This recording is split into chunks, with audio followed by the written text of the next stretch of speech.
Good morning traders. இன்றைக்கி Nifty 50 Sensex இதோட intraday level பார்த்திங்களா? நம்ம யாரும் எதிர்பார்க்காத லெவலுக்கு இன்றைக்கி கேப் அப் ஆகிருக்கு. நிஃப்டி 50 சென்செக்ஸும் கேப் அப் ஆகும்னு தெரியும். ஆனால் இவ்வளோ ஆகுமா அப்படின்றது கணிக்கவே முடியாத அளவுக்கு 303 பாயிண்ட்டு நிஃப்டி 50 காலையில் கேப் அப் ஆனது. ஏன் அந்த கேப் அப் ஆனதுன்னு சில பேருக்கு தெரிஞ்சிருக்கும், பல பேருக்கு தெரியாமல் கூட இருக்கும். ஏன்னா முழுக்க காரணம் வந்து நம்ம பிரைம் மினிஸ்டர் திரு நரேந்திர மோடிஜி அவர்களால் தான். ஏன்னா அவர் நம்ம இண்டிபெண்டன்ஸ் டே ஆகஸ்ட் 15 அன்றைக்கி ஒரு ஸ்டேட்மெண்ட் கொடுத்தாரு. அதாவது தீபாவளிக்கு ஸ்வீட்டு காத்திருக்கு ரெடியா அப்படின்னு. அது என்ன ஸ்வீட்டுனா, ஜிஎஸ்டியில் வந்து 4 வகையான ஸ்லாப் இருந்தது, கரெக்டுங்களா? 5% ஸ்லாபு, 18%, 12%, 28%. இந்த 4 ஸ்லாபில் இந்த 12%, 28% ஸ்லாபை வந்து நீக்கிட்டாங்க. டோட்டலாக கிடையாது. இனிமேல் இருக்கக்கூடிய ஜிஎஸ்டி 2 ஸ்லாபு தான். ஒன்று 5%, ஒன்று 80%. இதனால் மார்க்கெட்டுக்கு என்ன ஆச்சுன்னா, பூஸ்ட்டு தாங்க முடியல, சந்தோஷம் தாங்க முடியல. இந்த அனௌன்ஸ்மெண்ட் பண்ணதுனால காரு சேல்ஸு இன்க்ரீஸ் ஆகும், எலக்ட்ரானிக்ஸ் பொருளோட இன்க்ரீஸ் ஆகும், இன்சூரன்ஸு அந்த செக்டாரு இன்க்ரீஸ் ஆகும். இதனால் என்ன யூஸ் ஆகும்? மக்கள் செலவு செய்கிறது அதிகரிக்கும். அதனால் பொருளாதாரம் இன்னும் பிரைட்டாக வரும். இந்த காரணம் இதுதான் முழுக்க 90% நிஃப்டி கேப் அப்பில் மேலே வர்றதுக்கான ரீசன். அடுத்த ஒரு 2-3 குட் நியூஸும் இருக்குது. S&P 500 யூஎஸ் மார்க்கெட் வந்து நம்ம இந்தியாவோட நிஃப்டி 50 ஸ்டேபிள்னு கொடுத்துருக்காங்க. No down trend, no up trend, stable, நிலையாக இருக்கும் அப்படின்னு சொல்லியிருக்காங்க. 3வது பாயிண்ட்டு வந்து கச்சா எண்ணெயோட விலை வந்து கணிசமாக அயல் நாட்டில் குறைஞ்சிருக்கு. இந்த 3 பாசிட்டிவ் திங்ஸ் தான் காலையில் கிஃப்ட் நிஃப்டி ஒரு 200 பாயிண்ட் டிஃப்ரென்ஸில் ஓப்பன் ஆச்சு 6:30 மணிக்கு. அது ட்ரேடு ஆக நம்ம நிஃப்டி 50 இங்கே 9 மணிக்கு ஓப்பன் ஆகும்போது கரெக்டாக 9:10க்கு அது கேப் அப் ஆனது 303 பாயிண்ட்டு. நம்ம சென்செக்ஸ் வந்து ஒரு 800 பாயிண்ட்டு கேப் அப் ஆச்சுன்னு நினைக்கிறேன். யாருமே எதிர்பார்க்க முடியாத ஒரு கேப் அப். எல்லாம் ஒரு 100 பாயிண்ட்டு 150 பாயிண்ட்டு தான் வரும்னு எதிர்பார்த்தாங்க. அது டபுள் மடங்காக ஓப்பன் ஆச்சு. ஓப்பன் ஆகிட்டு இன்றைக்கி அருமையான ஒரு ரேஞ்சில் வந்து க்ளோஸ் ஆகிருக்கு. நிஃப்டி 50 24,876, 77னே வச்சுக்கலாம். 245 பாயிண்ட்டு ப்ளஸ்ஸு. அருமையான பல நாளுக்கு அப்புறம் இந்த ஒரு பெரிய ஒரு பாயிண்ட்டை நிஃப்டி 50 நரேந்திர மோடிஜி அவர்களால் அச்சீவ் பண்ணியிருக்கு. இல்லைன்னா கண்டிப்பாக நம்ம மார்க்கெட்டு இவ்வளோ ரேஞ்செல்லாம் போயிருக்காது. கரெக்டு தானே? ஏன்னா அந்த மார்க்கெட் அவர் நமக்கு டேரிஃப் இந்த ட்ரம்ப்பு சொல்லிக்கிட்டே இருக்கிற அந்த பல்ஸை உடைக்கணுன்ட்டு எக்ஸாக்டாக இண்டிபெண்டன்ஸ் டே அன்றைக்கி இந்த அனௌன்ஸ்மெண்ட்டை கொடுத்தாரு. மனுஷன் கொஞ்சம் விஷயம் தெரிஞ்ச ஆளுன்னு நமக்கு தெரிஞ்சாலும் பொருளாதார சம்மந்தமான அறிவும் அவர்கிட்ட அதிகமாக இருக்குதுன்னு தான் எனக்கு தோணுது. எதை எங்கே தட்டணும், எதை எப்படி தட்டணும் அப்படின்ற விஷயம் அவருக்கு நல்லா தெரிஞ்சிருக்கு. இந்த 3 நாள் லீவை கரெக்டாக மனுஷன் யூஸ் பண்ணிக்கிட்டார். ஓப்பன் ஆனாவே அது கேப்பில் தான்டா ஓப்பன் ஆகணும் அப்படின்ற மாதிரி அந்த அனௌன்ஸ்மெண்ட்டு, இந்த எதிர்பார்க்காத முடியாத கேப் அப்பு, இதெல்லாம் ஃபஸ்ட் கிளாஸாக இன்றைக்கி இன்வெஸ்டருக்கும் சரி, ட்ரேடருக்கும் சரி, எல்லாருக்குமே லாபகரமாக அமைஞ்சிருக்கும். ஆனால் இப்போது கரண்ட் சுச்சுவேஷனில் நம்ம நிஃப்டி 50 முடிஞ்சு போச்சு. ஆனால் இனிமேல் தான் இந்த யூஎஸ் மார்க்கெட்டு, டேக்ஸு, ஃபிட்ச்சு இவங்கெல்லாம் ஓப்பன் ஆவானுங்க. ஆனால் இப்போ நடக்கிற ட்ரேட் மார்க்கை பார்த்தா ஃபாரினில் எல்லாமே டவுனில் தான் ட்ரேட் ஆகிட்டுருக்கான். இதில் அமெரிக்கா இண்டெக்ஸ் வந்து ஸ்லைட்டாக அவனும் டவுனில் தான் இருக்கான். பெரிய லெவல் டவுனில், ஸ்லைட்டாக டவுனில் இருக்கான். ஸோ இன்றைக்கி அவனுங்க மார்க்கெட் எப்படி முடியுதோ அதை பொறுத்து தான் நமக்கு நாளைக்கு மறுபடியும் ஒரு கேப் அப்பா இல்லை கேப் டவுனா அப்படின்றது தெரியும். இன்றைக்கி நம்ம நிஃப்டி 50ல் எந்த ஒரு ட்ரேடும் எடுத்துருக்க முடியாது. ஏன்னா நம்மளோட ரெசிஸ்டன்ட் லெவலுக்கு மேலே தான் ஓப்பன் ஆச்சு. கரெக்டுங்களா? Resistant level, third resistant level வந்து 24,946 நம்ம அதை சொன்னோம். அவன் அதையும் தாண்டி மேலே போயிட்டு 24,854 வரையும் கீழே வந்தான். அதாவது நம்மளோட தேர்டு ரெசிஸ்டண்ட்டை அவன் சப்போர்ட்டாக எடுத்தான். அங்கே யாராவது ப்ராஃபிட் பண்ணியிருக்கலாம். நான் அந்த இடத்துல ஒரு கால் வாங்கியிருந்தேன். அது எனக்கு ஒரு ப்ராஃபிட் தான். ஒரு 900 ரூபாய் ப்ராஃபிட் கிடச்சிது. ஒரே ஒரு ட்ரேடு தான் எடுத்தேன். ஏன்னா ஒரு ரெசிஸ்டண்ட்டு சப்போர்ட்டாக மாறிடுச்சு. அவன் அதை 2 வாட்டி டச் பண்ணியிருக்கான். ஸோ ஆப்பர்ச்சுனிட்டி அவன் அங்கே கொடுக்கறதுக்கு ரெடி ஆகிட்டான். நான் அதான் யூஸ் பண்ணிக்கிட்டேன். நீங்கள் யாராவது பண்ணியிருந்தால் ரொம்ப சந்தோஷமாக தான் இருந்திருக்கும். ஆனால் இந்த நாலேஜ் வந்து உங்களுக்கு தெரியணும். ஒரு ரெசிஸ்டண்ட்டை க்ரியேட் பண்ணுறோம், அதை தாண்டி மார்க்கெட் ஓப்பன் ஆகுது, அதுக்குள்ளேயே ரேஞ்ச் பவுண்ட்லேயே ட்ரேட் ஆகிட்டு இருக்குது. கடைசியாக அவன் அந்த ரெசிஸ்டண்ட்டை வந்து சப்போர்ட்டாக எடுத்துக்குது.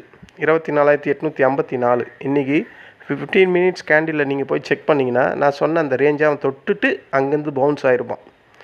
அது எத்தனை பேர் யூஸ் பண்ணிங்கன்னு எனக்கு தெரியல, பட் நான் யூஸ் பண்ணேன். ஸோ இன்றைக்கி ஒரு 900 ரூபா ப்ரோக்கரேஜ் போக 900 ரூபா கைக்கு கிடைக்கும் ஈவினிங்கில். சென்செக்ஸ் நான் எந்த ஒரு ப்ளேவும் பண்ணலை. அது ஓவர் ரேஞ்சில் ஹை ட்ரேட் ஆகிட்டுருக்கிறதுனால அது டவுன் ஆகுமான்றது எனக்கு ஒரு சின்ன டவுட் இருந்தது. அது இல்லாமல் நம்ம ரெசிஸ்டன்ட் தாண்டி தான் அவனும் ஓப்பன் ஆனான். சரி, இன்றைக்கி நமக்கு ஆப்பர்ச்சுனிட்டி நிஃப்டி 50 ஒன்று தான் அப்படின்ட்டு அதை ஒரே ஒரு ட்ரேட் மட்டும் எடுத்தேன் கால் சைடில். அதை க்ளோஸ் பண்ணிட்டேன். இதுதான் இதோட இன்றைக்கான போஸ்ட் மார்க்கெட். நாளைக்கான ப்ரீ மார்க்கெட் எப்படி இருக்கும் அப்படின்னு பார்த்தா, நாளைக்கு ஒரு வேளை நம்ம யூஎஸ் மார்க்கெட்டெல்லாம் நல்லா ப்ளஸில் இருந்தால், நம்ம மார்க்கெட்டை ஒரு கேப் அப் வந்தால், அதுக்கான ஃபஸ்ட்டு ரெசிஸ்டண்ட் வந்து 24,947. இந்த 24,947 ஒரு ஸ்ட்ராங்கான ரெசிஸ்டண்ட். இதை வந்து இவன் மறுபடியும் போய் உடைச்சிட்டு மேலே போவான்னா அது எனக்கு டவுட்டாக தான் தோணுது. ஏன்னா இன்றைக்கி அதுக்கு கீழே தான் க்ளோஸ் பண்ணி வச்சுருக்காங்க 24,876. ஆனால் இன்றைக்கி நிஃப்டி 50 25,000க்கு மேலேயே போனான். சஸ்டைன் ஆக முடியல. அதனால் சொல்கிறேன், இந்த ஃபஸ்ட்டு ரெசிஸ்டண்ட்டே ஒரு மேஜிக் ரெசிஸ்டண்ட்டாக இருக்கும்னு எனக்கு தோணுது. ரெண்டாவது ரெசிஸ்டண்ட் வந்து 25,046. அது ஃபஸ்ட்டே ஒரு மேஜிக் ரெசிஸ்டண்ட்டுனா, ரெண்டாவது ஃபுல் ஸ்ட்ராங்கான ரெசிஸ்டண்ட். இதெல்லாம் உடைக்கிறது கஷ்டம்தான். மூணாவது ரெசிஸ்டண்ட் 25,122. இந்த 3 ரெசிஸ்டண்ட்டுக்குள்ளே நாளைக்கு நிஃப்டி 50 மேலேருந்து கீழே செல் ஆகிறதுக்கான வாய்ப்புகள் அதிகம். ஒருவேளை கேப் டவுனில் ஓப்பன் ஆகுது அப்படின்னா அதுக்கான ஃபஸ்ட்டு சப்போர்ட்டு 24,778. இந்த சப்போர்ட்டை நம்ம உடைச்சானா அடுத்தது இருக்கிறது 24,632. அதாவது நம்ம இன்றைக்கி எந்த லெவலில், அதாவது லாஸ்ட் தேர்ஸ்டே என்ன லெவலில் முடிஞ்சதோ அந்த லெவல். அது இல்லாமல் ஒன்று நீங்கள் ஞாபகத்தில் வச்சுக்கணும், இன்றைக்கி இவன் இந்த கேப் அப்பில் ஓப்பன் ஆனால அந்த கேப்பை கண்டிப்பாக ஃபில் பண்ண வருவான். நாளைக்கே வருவான்லாம் எனக்கு தெரியாது. ஆனால் இன்றைக்கி மார்க்கெட் என்ன சொல்லியிருக்கு, இன்றைக்கி என் பிடியிலேருந்து தப்பிச்சிட்டியா, இந்த கேப்பை நீ ஃபில் பண்ண கீழே வந்து தாண்டா ஆகணும் அப்படின்னு சொல்லியிருக்கு. அது நம்ம கண்கூட பார்க்குறோம். இந்த கேப்பு இவ்வளோ பெரிய கேப் இருக்குது. அது இந்த வாரத்துலேயே ஃபில் பண்ணலாம், இல்லை 2 நாள்லேயே ஃபில் பண்ணலாம், இல்லை இந்த மந்த் எண்டுக்குள்ளே இந்த நிஃப்டி 50 மந்த்லி எக்ஸ்பைரி முடியறதுக்குள்ளே கூட அந்த கேப்பை ஃபில் பண்ணுறதுக்கு கண்டிப்பாக கீழே வந்து தான் ஆகணும். ஏன்னா இவ்வளோ பெரிய கேப்பெல்லாம் விட்டுட்டு மேலே போகிறதுன்றது வாய்ப்பே கிடையாது. அதனால் மார்க்கெட் நான் கீழே வருவேன்றதை 100% சொல்லிட்டு மேலே போயிருக்கு. இதை நம்ம நோட் பண்ணி வச்சுக்கணும். இந்த லெவல்ஸ் தான் மை டியர் ஃப்ரெண்ட்ஸ் நிஃப்டி 50க்கு நாளைக்கு சப்போர்ட்டாகவும் ரெசிஸ்டண்டாகவும் இருக்கிறதுக்கு வாய்ப்புகள் அதிகம். அடுத்த இண்டெக்ஸ் வந்து சென்செக்ஸை பார்த்தோம்னா அது இன்றைக்கி ட்ரேடாகி முடிஞ்சிருக்கிற ரேஞ்சு வந்து 81,273. 676 பாயிண்ட்டு ப்ளஸில் முடிஞ்சிருக்கு. மேபி இது ஒரு நாளைக்கு கேப் அப்பில் ஓப்பன் ஆகுதுன்னா அதுக்கான ஃபஸ்ட்டு ரெசிஸ்டண்ட் வந்து 81,537 தான் ஃபஸ்ட்டு ரெசிஸ்டண்ட். அதை மீறி உடச்சி ஒரு புல்லிஷ் கேண்டில் வந்தால் 81,862 அங்கே டச் பண்ணானா கண்டிப்பாக அது கீழே செல் ஆஃப் ஆகும். அதுக்கப்புறம் மார்க்கெட்டோட புல்லிஷ்னஸ்ஸு அதோட மூமெண்டம் எப்படி இருக்குது அதெல்லாம் செக் பண்ணி அதையும் தாண்டி அவன் உடச்சிட்டானா 82,133 இவ்வளோ தான் அதோட ரெசிஸ்டண்ட் சென்செக்ஸ்க்கு. ஏன்னா இதுக்கு மேலெல்லாம் அவன் போகிறதுன்றது கஷ்டம். இன்றைக்கே நீங்கள் பார்த்துருப்பீங்க, அவன் 1150 1200 பாயிண்ட்டுக்கு ப்ளஸில் போனான். ஆனால் அதை சஸ்டெயின் பண்ண முடிஞ்சுதா? முடியல. கடைசியில் 676 பாயிண்ட்டுக்கு தான் வந்து முடிஞ்சான்.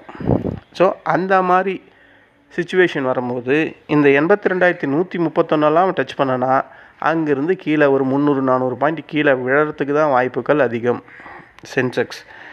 அடுத்தது சென்செக்ஸ்க்கான சப்போர்ட், ஒரு வேளை நாளைக்கு ஒரு கேப் டவுனில் ஓப்பன் ஆகுது அப்படின்னு பார்த்தா அதுக்கான ஃபஸ்ட்டு சப்போர்ட்டு 81,081. இந்த நம்பர்ஸ்லாம் நம்ம ஆல்ரெடி கேட்ட மாதிரியே இருக்குல்ல. ஏன்னா இதெல்லாம் முன்ன ரெசிஸ்டண்ட்டாக இருந்தது. மார்க்கெட் டவுனில் இருக்கும்போது அது நமக்கு அப்போது ரெசிஸ்டண்ட்டாக இருந்தது. இப்போ மார்க்கெட் தான் மேலே தூக்கிட்டு வச்சிட்டாங்களே இன்றைக்கி ஒரே நாள்லையே. அப்போது இந்த ரெசிஸ்டண்ட்டு இப்போ சப்போர்ட்டாக மாறுது. அவ்வளோதான் வித்தியாசம். First support 81,081. அதே உடச்சி கீழே டவுனில் போகிறோன்னா 80,739. அதுக்கும் கீழே உடச்சி மார்க்கெட்டு வெரி பியரிஷில் இருந்ததுன்னா லாஸ்ட்டு சப்போர்ட்டு 80,524. இந்த 3 லெவலுக்குள்ளே தான் சென்செக்ஸ் வந்து சப்போர்ட் எடுக்கிறதுக்கான வாய்ப்புகள் அதிகம். ஸோ இந்த சப்போர்ட் இந்த ரெசிஸ்டண்ட் வரும்போதெல்லாம் நம்ம கேர்ஃபுல்லாக இருந்து வாட்ச் பண்ணி நமக்கான ஒரு ப்ராஃபிட்டை அச்சாரமாக ஸ்டார்டிங்லேயே பிடிச்சிடணும். நான் சொன்ன மாதிரி இந்த மணியை மட்டும்தான் நீங்கள் எப்போவுமே எடுக்கணும். அதுதான் ப்ராஃபிட் தரக்கூடிய ஒரு ப்ரீமியமாக இருக்கும். இந்த லெவலெல்லாம் வரும்போது நல்லா வாட்ச் பண்ணிக்கங்க. தீர்மானித்து ஒரு ட்ரேடை இந்த மணியில் எடுங்க. ப்ராஃபிட் உங்களுக்கு கண்டிப்பாக ஜென்ரேட் ஆகும். சில லாஜிக்ஸை நீங்கள் கற்றுக்கணும். சார்ட் அனலைஸ் பண்ண கற்றுக்கணும். ரெண்டாவது, இந்த சப்போர்ட் அண்ட் ரெசிஸ்டண்ட் லெவல் வந்தால் உடனே எடுக்கக்கூடாது. இப்போ ஒரு உதாரணத்துக்கு இந்த சப்போர்ட்டு நான் சொன்ன சப்போர்ட்டுக்கு வருது, அது 90 ரூபா ப்ரீமியம் இருக்குன்னா 90 போய் வாங்கக்கூடாது. ஒரு 75, ஒரு 79, 80 அந்த ரேஞ்சில் நீங்கள் ஃபிக்ஸ் பண்ணி போடணும். அது ஆட்டோமேட்டிக்காக உங்களுக்கு ட்ரிகர் ஆகும்போதே உங்களுக்கு அங்கேருந்தே ப்ராஃபிட் ஜென்ரேட் ஆகும். இது நான் தினமும் இப்படி தான் பண்ணிக்கிட்டு இருக்கேன். எனக்கு இன்றைக்கி இந்த 24,854 தொட்டும்போது அங்கேருந்து ஒரு 6 பாயிண்ட்டோ 7 பாயிண்ட்டோ அதிகமாக, அதாவது கம்மியாக கீழே போட்டேன். அது ட்ரிகர் ஆகிடுச்சு. எனக்கு ட்ரிகர் ஆனவுடனே அங்கேருந்து அவன் ஏற ஆரம்பிச்சிட்டான். நீங்கள் 15 மினிட்ஸ் கேண்டில் பார்த்தீங்கன்னா அது உங்களுக்கு கிளியராக புரியும்.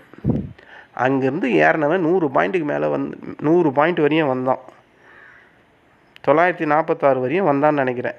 அந்த 854லேருந்து 946 அந்த ரெசிஸ்டண்ட் வரையும் வந்து மறுபடியும் அங்கேருந்து செல் ஆஃப் ஆச்சு. நமக்கான இது தான் நம்ம எடுத்துட்டோமே. அதுக்கப்புறம் அது செல் ஆஃப் ஆனால் என்ன, ஏதாவது ஆனால் என்ன அப்படின்ற மாதிரி நான் அதை அங்கே க்ளோஸ் பண்ணிட்டேன். இதுதான் ஃப்ரெண்ட்ஸ் நாளைக்கு நிஃப்டி 50 அண்ட் சென்செக்ஸ்க்கான ப்ரீ மார்க்கெட் ரிப்போர்ட். எனக்கு என்ன ஒரு மனசில் தோணுதுன்னா, மார்க்கெட்டை இந்த அளவுக்கு ஏற்றி வச்சுருக்காங்க. இன்றைக்கி நம்ம எஃப்ஐஎஸ் என்ன பண்ணியிருக்காங்கன்னு தெரியணும். ஏன்னா மார்க்கெட்டில் 3 ப்ளஸ் நியூஸ் இருக்குது. ஒன்று, இந்த நாட்டோட பிரைம் மினிஸ்டரே சொல்லியிருக்காரு. ஓகேங்களா, அதை வச்சு தான் மார்க்கெட்டு இந்த அளவுக்கு ஏறிச்சு. இந்த மாதிரி சிச்சுவேஷனில் எஃப்ஐஎஸ் என்ன பண்ணியிருக்காங்க. ஆனால் மார்க்கெட்டை நம்ம நல்லா வாட்ச் பண்ணதில் மார்க்கெட்டு சிவியராக இறங்கியிருக்கு. கரெக்டுங்களா? அந்த 25,000 தொட்டவனையும் அவன் சிவியராக இறங்க ஆரம்பிச்சிருக்கான். அப்போது அதுலேயே ஒரு 130 140 பாயிண்ட் காலி. அப்போது என் மைண்டில் தோணுது, எஃப்ஐஎஸ் செல்லிங்கில் தான் இருக்காங்களோ அப்படின்னு தோணுது. அவன் எஃப்ஐஎஸ் நாளைக்கும் செல்லிங்கில் இருந்தானா இந்த ப்ராஃபிட்டை கண்டிப்பாக எரேஸ் பண்ணிருவாங்க. இது எனக்கு கண்கூடாக தோணுது. இந்த இந்த ப்ராஃபிட்டை எரேஸ் பண்ணுறதுக்கான வாய்ப்பு அதிகம் எஃப்ஐஎஸ் செல்லிங் சைடில் இருந்தால். அது நாளைக்கே முடியலாம், இல்லை நாளான்னிக்கே முடியலாம், இல்லை வர வியாழக்கிழமை வீக்லி எக்ஸ்பைரியில் கூட முடியலாம். அதை நம்ம பொறுத்திருந்தால் பார்க்கணும். ஆனால் இது இப்படி நடக்கிறதுக்கு வாய்ப்புகள் அதிகம் அப்படின்ற மாதிரி தான் எனக்கு தோணுது. நன்றி, வணக்கம்.